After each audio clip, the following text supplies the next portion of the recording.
Financial goals, you've had it that, okay, I want to go on vacation. It could be that you want to go for your education, or you want to further do masters, do professional courses, or you are planning to buy a house. And even if you're buying a house and you want to take, a mortgage, which is like, taking a facility and a risk asset to achieve it, you will need what they call a down payment. You need to show your own contribution as well, to show, yes, that you are committed towards this thing, to show that you are serious. So how can we achieve this? So now I will take you back to what we discussed in the last class when we spoke about investment strategies, right? Speaking to, you want to do a fixed income, you want to do equity, you want to do a mix, you want to ensure diversification so that you can beat the volatility also in the market. So now, let me now take you to the goal-based investing that I spoke about.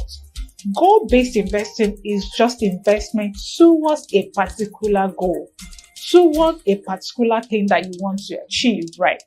That is simply what goal investing is all about. So you know that if I'm opening this investment account, what I am doing is to ensure that I want to open this investment account because by next year's summer, I want to have a vacation. I want to travel to Ghana to enjoy myself. I want to travel to the UK to enjoy myself. That is what that is going for, right? So they are just your personal life goals that are critical, right? Because you need that experience, right? You're planning to buy a house, you're planning for a vacation, you're planning to have children or to get married, or whichever life stage that you have, you need to just be smart, to be smart about your decision, which also, involve your finances, right? And to ensure that, yes, you're able to do it.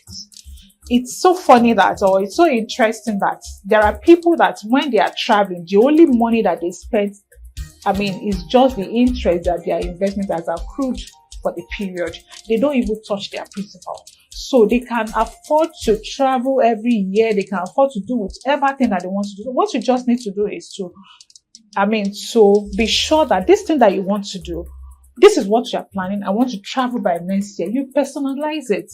And another thing that is also very important is also to ensure that you are able to categorize your goals.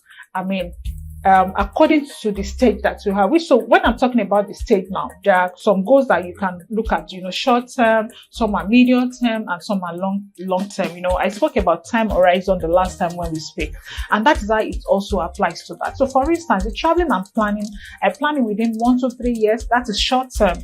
I may want to go to school in the next 6-7 years, or have a professional certification done in the next 3 to 5 years.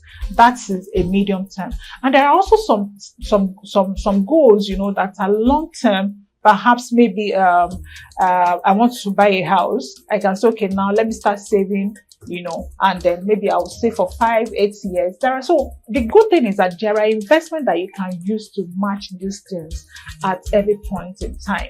So if you would like to know more about it, I will share my social handle again.